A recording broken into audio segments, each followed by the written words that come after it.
Science बंगला पुनः आपका स्वागत है।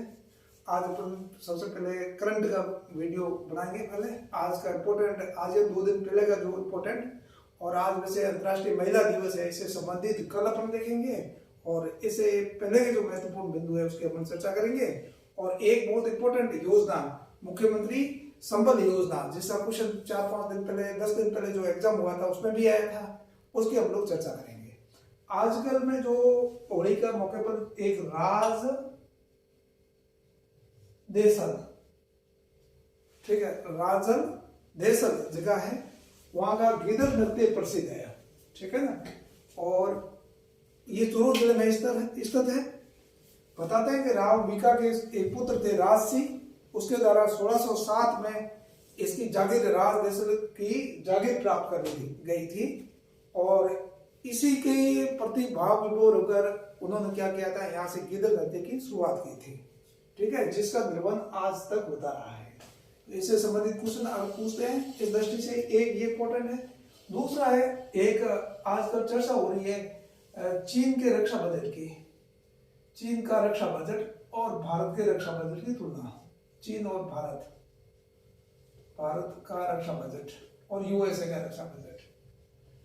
इस साल का जो यूएसए का बजट है, रक्षा जो बजट है, वो करीबन 816 बिलियन डॉलर, 816 बिलियन डॉलर है ना।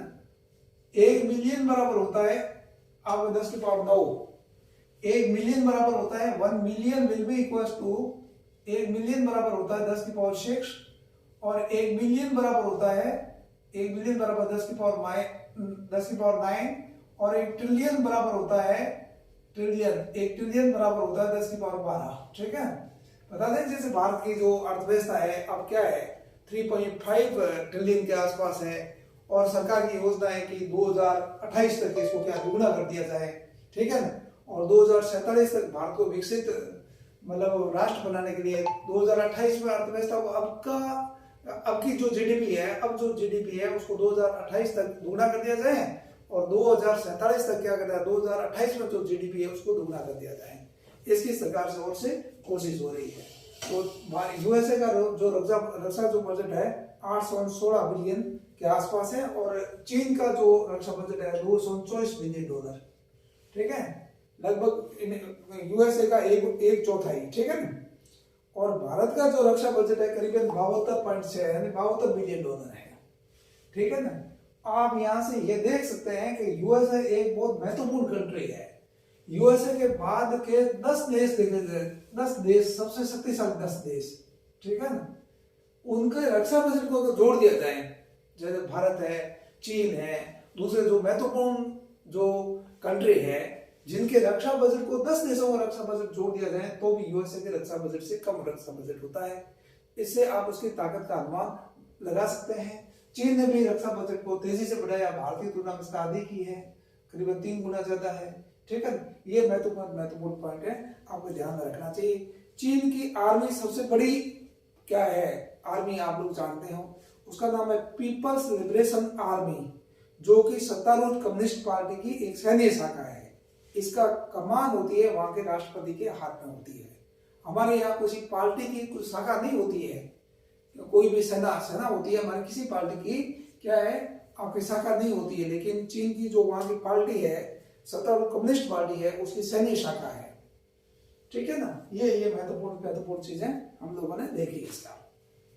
और इसके साथ में अपने एक चीज और देखना चाहते हैं, वो ये है, एक आती विद्या संबल योजना, वो अलग चीज है, और एक मुख्यमंत्री संबल योजना, ये इंपॉर्टेंट है, ठीक है ना। मुख्यमंत्री संबल योजना, मुख्य सीएम संबल योजना, ये किससे संबंधित है, ये आपको ध्यान हो तो डेयरी पे जो किसान दूध बेचते हैं, ठीक है, उन पर सरकार ने अनुदान देते हैं। सरकार पहले 2 रुपया दिया करती थी प्रति लीटर, ठीक है।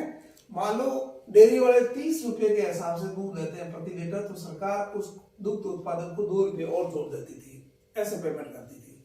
अब सरकार ने क्या किया है, 5 रुपये करना शुरू कर दिया पेमेंट, अनुदान, यानी दुग्ध जो उत्पादक है उसको मुख्यमंत्री संबल योजना के तहत आपको 5 रुपये प्रति लीटर के हिसाब से एक्स्ट्रा पैसे दिए जाएंगे, ठीक है। ये मुख्यमंत्री संबल योजना है। अभी इसके 5 बढ़ाया, पहले 2 रुपए थे, इसलिए अभी थोड़ी देर पहले आपके जो टीचर की भर्ती हुई थी उसमें एक क्वेश्चन पूछ लिया गया था, ठीक है ना। एक है सरस सुरक्षा कवच, ठीक है ना, सरस सुरक्षा कवच और ये बीमा योजना, ठीक है ना। सरस सुरक्षा कवच बीमा योजना के तहत दुग्ध उत्पादक की मृत्यु हो जाए या पूर्ण विकलांगता की स्थिति उत्पन्न हो जाए तो 5 लाख का, और आंशिक रूप से अगर वो विकलांग हो जाए तो उसे आपके 2.5 लाख रुपए का मुआवजा दिया जाता है, इस दृष्टि से। और तीसरी जो चीज है, आपने नाम सुना होगा RC, राजस्थान कोऑपरेटिव आपके dairy federation, RCDF, Rajasthan cooperative dairy federation limited. उसमें 24 दुग्ध, पहले 21 दुग्ध संघ हुआ करते थे, अब बढ़ के 24 दुग्ध संघ हो गए हैं, ठीक है।